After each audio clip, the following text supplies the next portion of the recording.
Hello and welcome back to Bridge TV. Today I'm joined by Dexter Peter. He's played in the Premier Division of the Isthmian League, National League South, the EFL Trophy. He's been everywhere. And he's starting and kicking off our player profile series. Dexter, how are you, mate? I'm fine, thank you. How are you, mate? Yeah, I'm brilliant. So tell me, how did you start off your career in football? So my first club, I actually started at Ipswich. That was on the 13s to 14s, I think.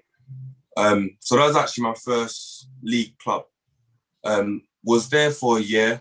It might have been 13s, 14s, 15s, 13s to 15s. It might have been, but I was there for a few years anyway. I didn't get a contract. Got released from there. Went West Ham. Got a year at West Ham. Coming up to my scholarship, they was humming and ahhing about it, West Ham. So Millwall, so my agent was speaking to other clubs because obviously I was in contact with my agent and telling the situation about West Ham. So anyway, my agent got in touch with Millwall, and I think that they saw me play in a few games with Ipswich. So they knew about me already a little bit. So left West Ham, went Millwall, and then done a few trial games, ended up getting a scholarship. Got a scholarship with Millwall. That was a good club. I like that club. Didn't manage to get a pro contract there. Got released from Millwall. I think in the gap of me getting released from Millwall, I think I went to Chelmsford. Yeah, so talking about that experience at Millwall, it's always everyone's dream to get to that club, a place of that stature and a professional club like that. How was it getting there and then that feeling of getting released? Was it a thing that spurred you on or something that disheartened you slightly? So getting there was good. As we all know, Millwall was a tough club to even get into. Very, very, very tough club. It was all right. When I was in there, it was all right. It was obviously a massive learning curve because you're in there full time now. So you're getting your own sort of independence. So it was tough learning that, getting to know myself more. And then getting to the time where I had to prove myself to get that pro contract, that final push. And I didn't get it. That was really hard. That was really hard. I didn't know what I was going to do after that, to be fair. I didn't know if I wanted to continue playing football. No, I did want to continue playing football, but I didn't know if I wanted to continue at that sort of level.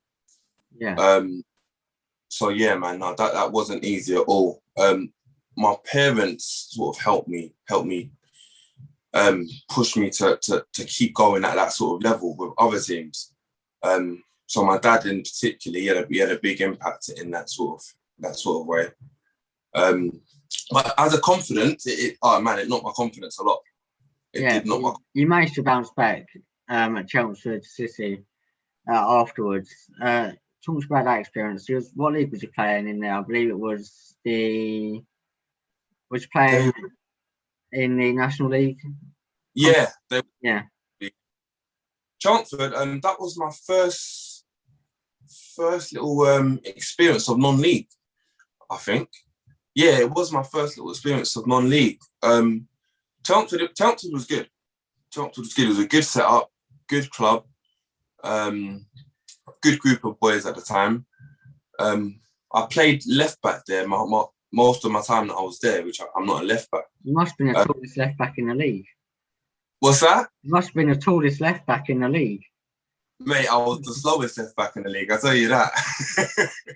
When the wingers used to come against me, they used to love it. Kick it and run.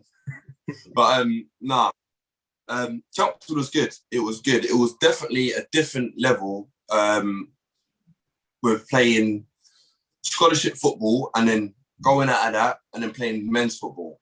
It's a complete kick up your ass sort of thing.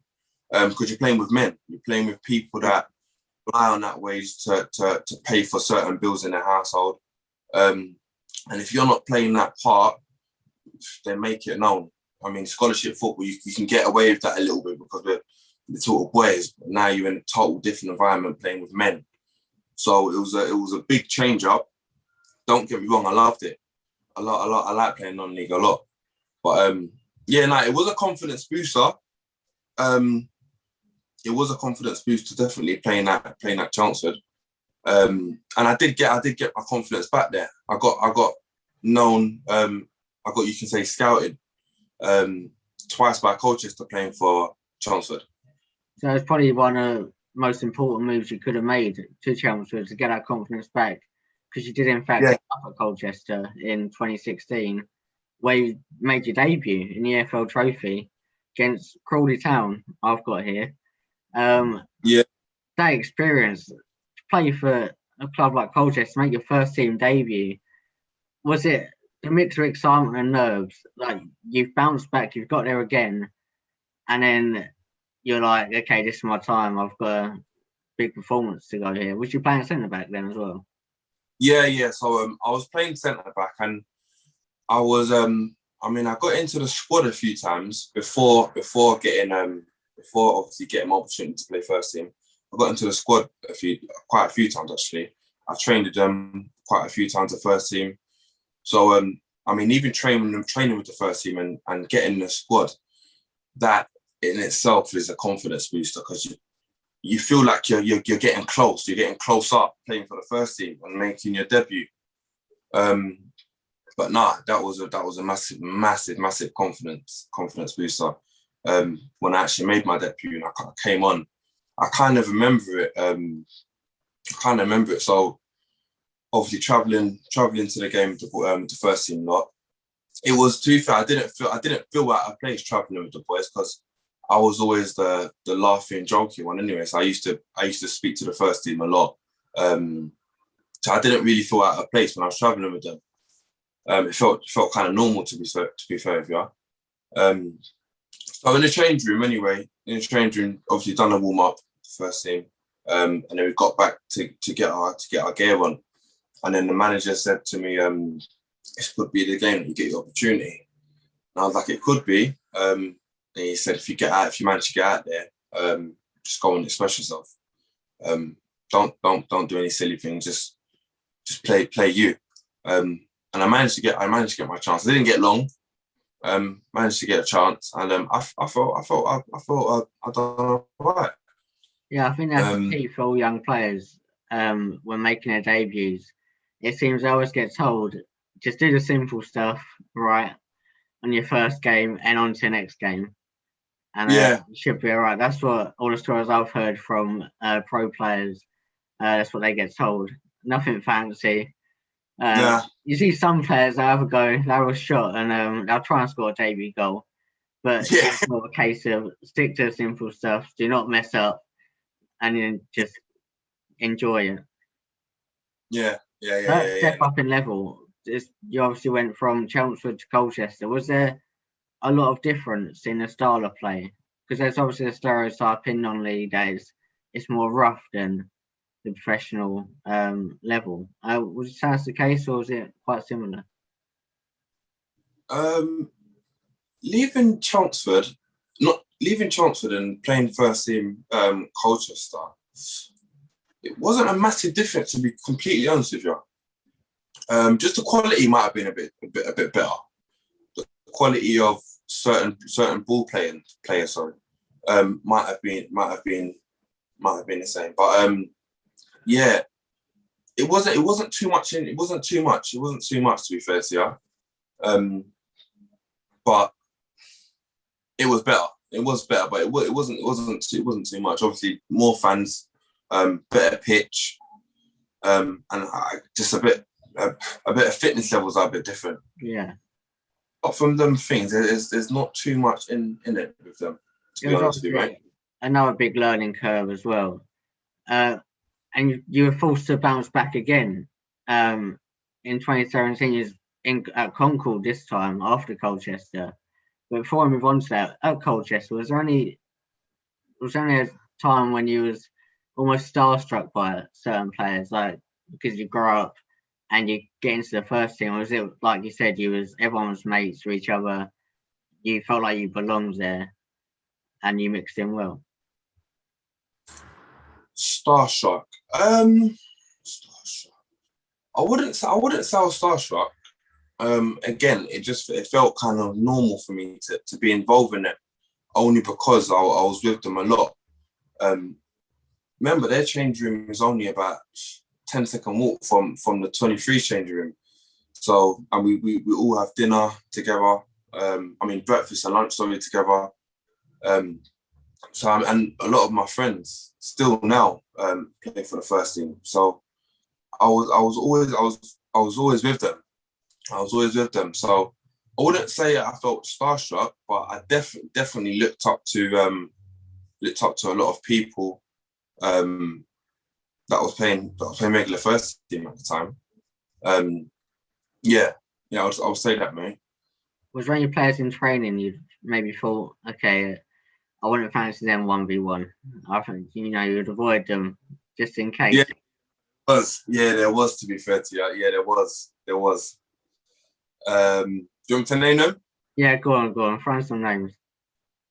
Courtney Senior, he was at the time, he just come to Colchester and he just got an injury. But just before we had that injury, he trained with us, and every time he had the ball and coming towards me, it was just, God's sake.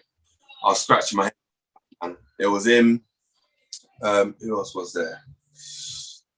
There was a few other boys, but to be fair, I can't remember exactly what it was. It was just the fast winners, and we had loads of fast players in Colchester, loads of them. So anyone short and fast that played against me, even in training, I hated it. Yeah. I hated it. So now at Hullbridge, Callum Fitz, he's small, he's quick on the wing. Is it a similar case with him? You try and avoid him? Yeah, Callum Fitz is a player. Very, very good player. He's obviously got a lot to learn, a lot to improve on. But very, very good player, Callum Fitz. And he's got a lot in front of him to learn and to build. Yeah. But playing against him, even when he plays, training against him is difficult, to be fair. He's strong, fast, good with the ball. He's good. He's good, to be fair, and he does make it difficult for people. Yeah. Does make it difficult. Yeah, definitely. After Colchester, you moved on to Concord, and before moving on to Malden and Tiptree, back into non-league. Was it a case of easing back into non-league, or was it just head up straight away, move forward, and get as much game time under your belt as possible? Yeah, it was that. It was really that.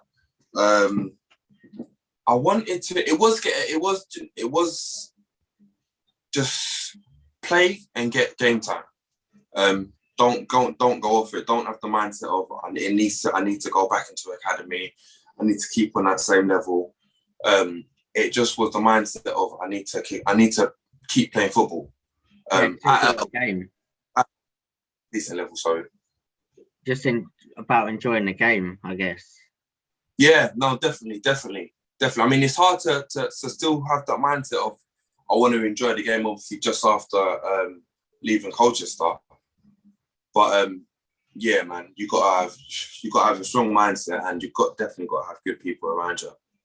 Yeah, definitely. So, since you left Colchester, would you say it's fair to say you've been somewhat of a non-league journeyman, where you seem to have been to quite a few clubs? Out of those clubs, Concord, Malden, Thurrock, Colchester, and Grays, now at Hullbridge. But now you're at Hullbridge, would you say you're settling in to a club where you can see something building and just driving towards it? Definitely. I mean, in particular anyway, Colchester and Hullbridge, in particular, before I went to these two clubs, I was a bit wary. Only because I didn't know who they was, even up to now. Like, I'm not good with other non-league clubs' names. Yeah. And I've for a few years now, and I should really. But anyway, like, I was a bit wary of them just because I didn't know who they was, who's played for them, what they're about, if they got the same vision that I've got, in terms of getting promotions. Sorry, mate, I've lost you. It's all right. It's just, I can still hear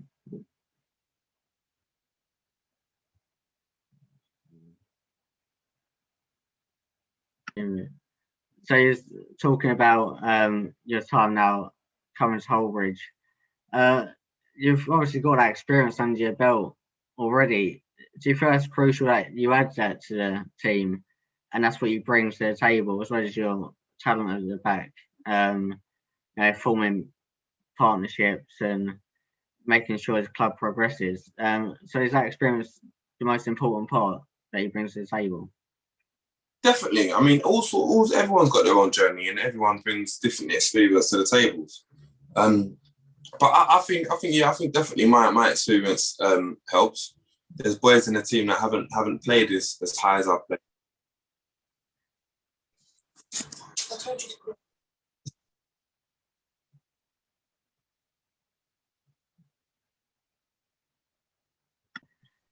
So obviously it's been a frustrating season. You joined Hullbridge last year.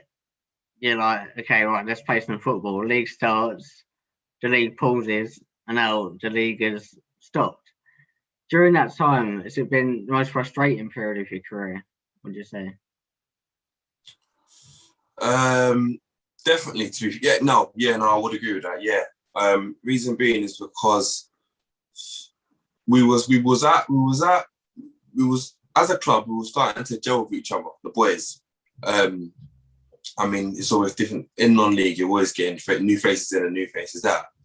But we was getting to a time we was actually gelling with each other, knowing how each other plays, and we was actually on the verge of building something. And then as we started to build that, obviously this pandemic's happened. So it has been very, very frustrating. I mean, even for the fans, especially, that's some fans Saturdays. So they can't wait for they work their whole week to actually come and watch us play. And that is their whole Saturday. Yeah, I remember the opening fixture of the league against, I think it's Wickham, 7-0, wasn't it?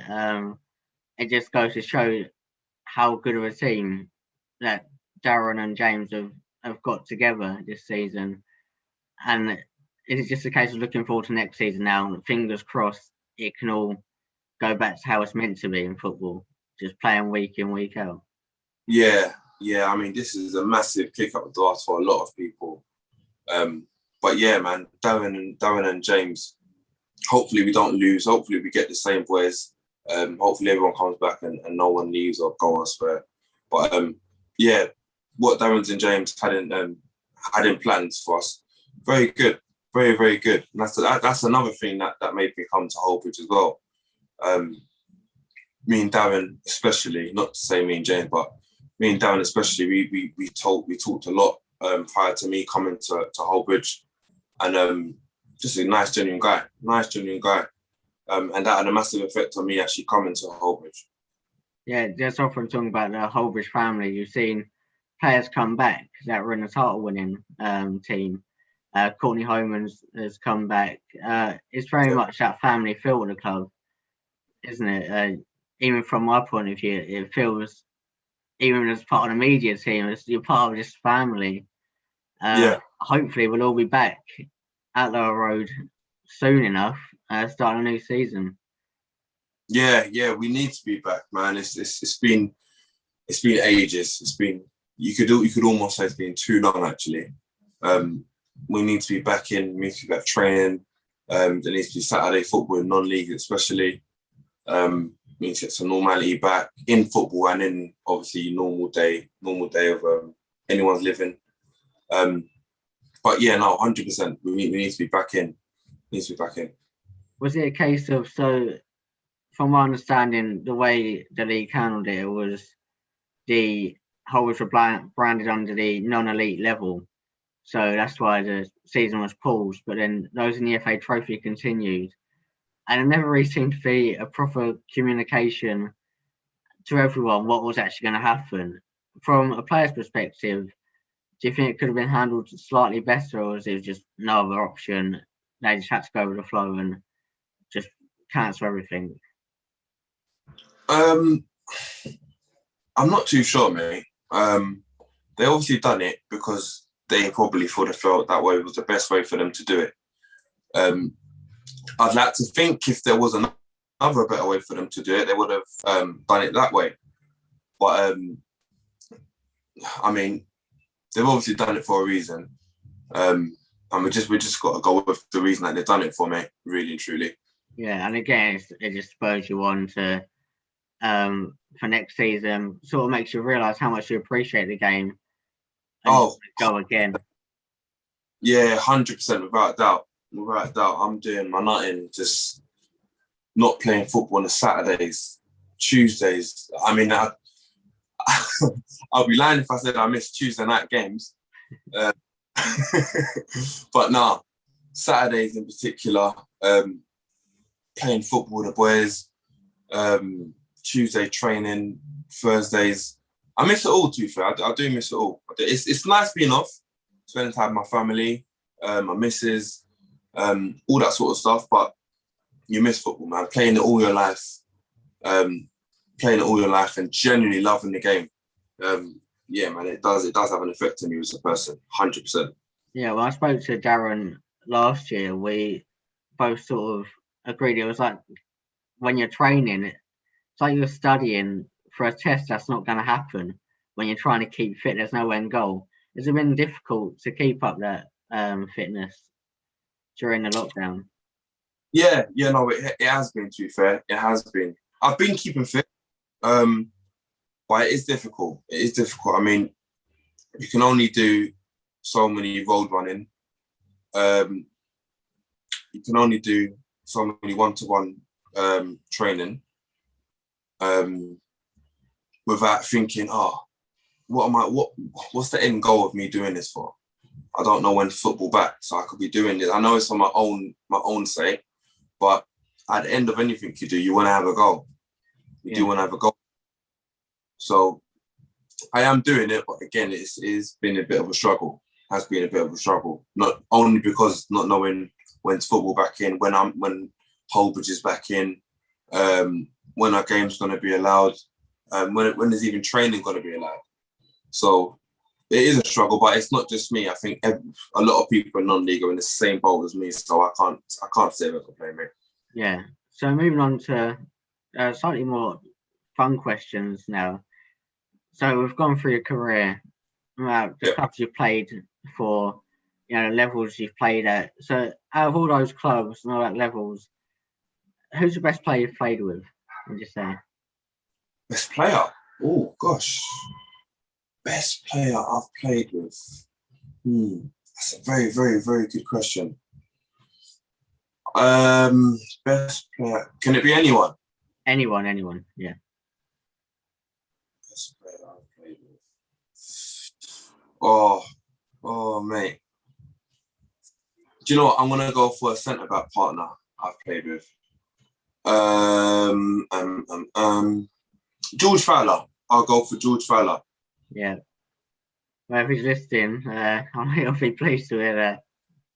What's that? If he's listening, I'm sure he'll be pleased to hear that. Yeah. He was. I played with him at Ipswich. He was younger than me, but mate, what a player he was. To be fair, there's a lot of players that I played with that have been excellent players, and I've learned a lot playing with them. But yeah, he's one of the ones that stuck out to me. Yeah, it sort of links in well with my next question. What's been your biggest learning curve throughout your whole career so far? Would you say? Handling getting denial from a club. Yeah. I guess it's like getting knocked down in boxing and just getting straight back up. Yeah. Waiting for the next round. Yeah, exactly that, mate. It makes you learn. It makes you learn a lot about yourself. It makes you aware of that manager is different to another manager that may like you. So that drops into everyone's got their own opinion. But yeah, definitely. That'll be a massive learning for me. I guess it's about adapting. with each new manager as well. They'll take different styles of approach, even from the top level to Sunday League. Each different person will have a different viewpoint, and each player will have to adapt to that. That's it, mate. 100%. So we've also got some questions from Twitter. One of the old coaches, Andre Thomas, has got a question. So coaches and managers often speak about the perfect player and taking traits from one player and adding it to another to create the perfect player. So as a player, if you could pick two coaches and pick a trait from each to create the perfect coach, if that makes sense. Yeah. Which coaches would you pick and what traits would you take from them? Okay. Long-winded question. Okay. It's a long-winded question. It is. I can answer that. Okay. So I would pick Steve Livermore. He is Millwall's first team. He'll be the assistant manager now, I think. He was my scholarship manager. I would take his knowledge because he knows he knows so much about football. And I would take, it'll be free. So it'll be Steve Livermore, Darren Manning, to be fair to you. And it will be the assistant manager at Colchester. I forgot his name. I forgot his name. Not Graham, the assistant. I forgot his name. Something Pollard. I forgot his name. The assistant manager at Colchester. Sorry. All right, I've got you covered here because I'm about to find out who this guy is. Yes, please. I forgot. I should know his name. I've got it in my texts. Right. So currently, the assistant manager is Richard Hall, but the management has changed, I believe. So we may never find the person you're talking about here. No, it wouldn't be Richard Hall. I used to play next to him. Josh Pollard's dad. I used to play next to him as my other centre-back partner. And his dad at the time was the assistant manager. Yeah. Oh, I can't not know. If there's a Colchester assistant manager watching that's seen Dexter before, please get in touch so we know who you are. Basically. If not, I'll have to do my research and find the man we're talking about. So we've also got a question from Lee. So excluding the midweek games, do you have a set routine for match days on a weekend? In terms of what I do? Yeah. So for example, on a Saturday, I'll have work in the morning, finish off early, get home, quickly make something to eat,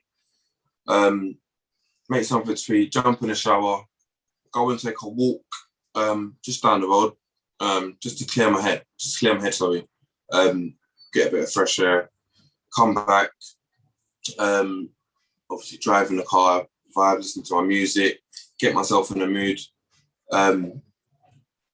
I like to, then obviously get to the game. I like to just feel cool, relaxed. I don't like to think about the game until walking out the tunnel, sort of thing. I like to just be chilled, relaxed, in my own zone. And that's my inspiration just for a game. Do you have a go-to meal? So say again. Do you have a go-to meal that you would cook? Yeah, cheese and bacon omelette and apple juice and 2 toasts. Can't go wrong with apple juice. I'll agree with that. Nah, you know. What about music? Do you have what music? Do you have a song that will get you, pumped up for the game? Yeah. I do. What is the name of it? I like deep house. I was actually listening to one of the songs in a car. What's that song called? I don't know what it's called, but I'm just gonna go deep. I like deep house. I like listening to deep house or house. And in the dressing room, is there an allocated DJ? Would you say that's in control of the music playing? Yeah, normally Kieran Bishop. Yeah. Is he? Would you rate him? I like. As a DJ? Pardon? Would you rate him as a DJ?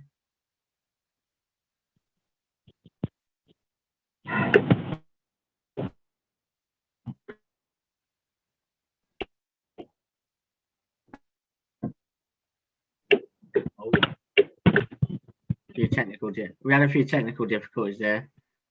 Mate, you're freezing up a bit. Right, is it all good now? Yeah, we had a few. It just froze up a bit to answer that question, unfortunately. Yeah, so Kieran Bishop as a DJ. Do you trust him? Do I trust Kieran? Do you trust him in control of the music? Kieran or E-Man? Both. If you're gonna pick one of them to control it just permanently, you have to pick one. Who'd you choose? Sorry, boys. Who would it be? I think it might be E-Man. I think E-Man might just take it for me, to be honest. He plays it like I like a little bit of house, R&B, a little bit of like slow jams. Like I like a bit of everything, and he does it. Kid just he's more on the house. Like most of his music will be more in the house. But E-Man has a little bit of everything. I like it. All right, that's perfect. All right, well, it's been brilliant speaking to you, Dexter. I actually can't wait just to get back at Lower Road and just watch you guys play again. Because like you said, it's been far, far too long. And hopefully in the near future, we will be back there. Hopefully winning as well. That'd be nice. A little cherry on top of playing football again. 100%. Hold on. Can I ask you a few questions before you go? Yeah, go on then, go on. Who do you support? Liverpool. Liverpool. I should really be saying Hullbridge, but I'll say my actual team, Liverpool. All right. Who's your top 3 best players that you've seen play? Gerrard, top. Yeah.